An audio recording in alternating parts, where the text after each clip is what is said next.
I'm Michael, and this is Carelifornia. And as the stimulus bill drama continues, lawmakers from all sides of the government unanimously agree that they want some sort of deal. At least they can agree on that. But of course, that is the easy part. What is not so easy is finding a way for the House, the Senate, and the White House to come to some sort of agreement on what the next stimulus package should look like.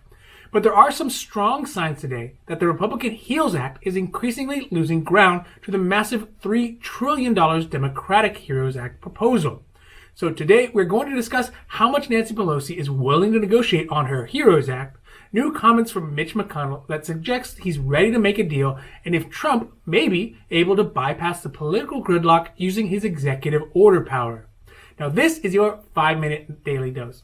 So let's make this quick. But before we do that, if you like this information, if you find it interesting, if you find it helpful, please don't forget to like and subscribe. That way you can get updates when our newest and most informative videos become available.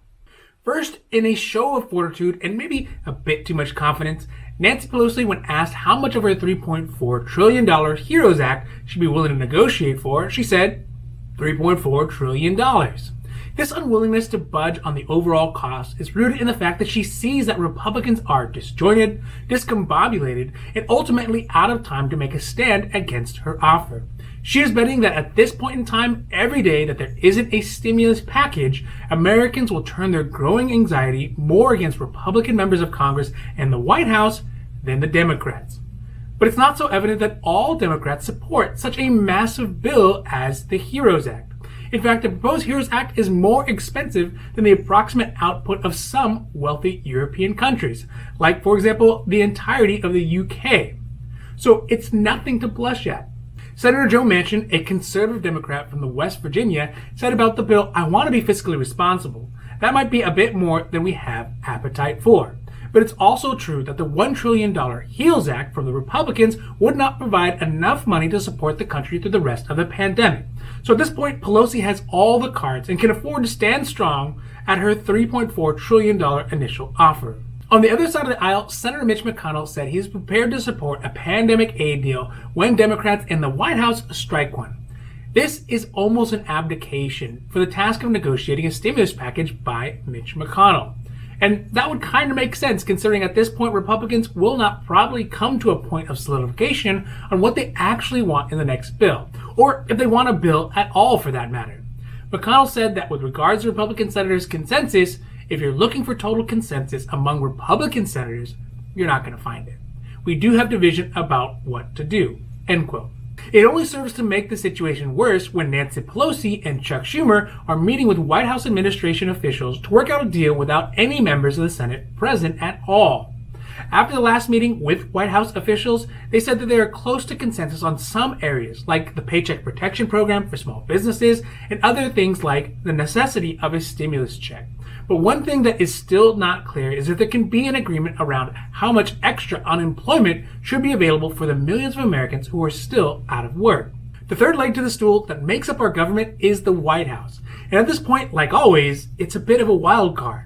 The president said he is ready to enact some provisions like eviction protections and extra unemployment benefits unilaterally.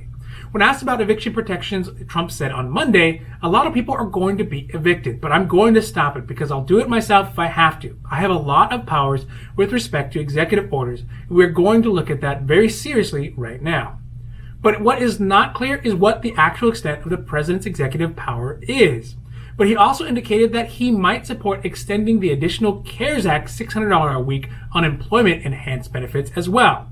He said, I want to get them a lot, end quote. Yet again, this could be a situation where President Trump is able to sabotage any negotiating power that Mitch McConnell and the Senate Republicans had by just passing things by executive order to get a quick short-term political gain that he needs to get reelected without regards to the potentially intergenerational fiscal consequences. My hope is that we are in the closing act of this prolonged political drama because we all know the outcome at this point. There's going to be a stimulus package, and it will definitely include things like a stimulus check, liability protections, enhanced unemployment benefits, and eviction protections. The question is just how much? Because these four things are the pillars that have been holding up the American economy, and without them, we will all be much worse off. But the rarity of this situation is that the action, or the inaction in this case, by the House, the Senate, and the White House will have an almost instant feedback, because November we will see exactly how the American people feel about what their representatives are doing right now. This has been your 5-minute daily dose, and I hope that you found it interesting or helpful or at least useful. And if you did, please don't forget to like and subscribe. That way you can get updates when our newest and most informative videos become available. Also, we here at Carelifornia, we know health insurance. So if you have any questions about your health insurance, leave those down below. We'll be happy to make a new video or a new post as soon as we can. Now, other than that, I'm Michael, and this is Carelifornia, wishing you a happy, healthy day.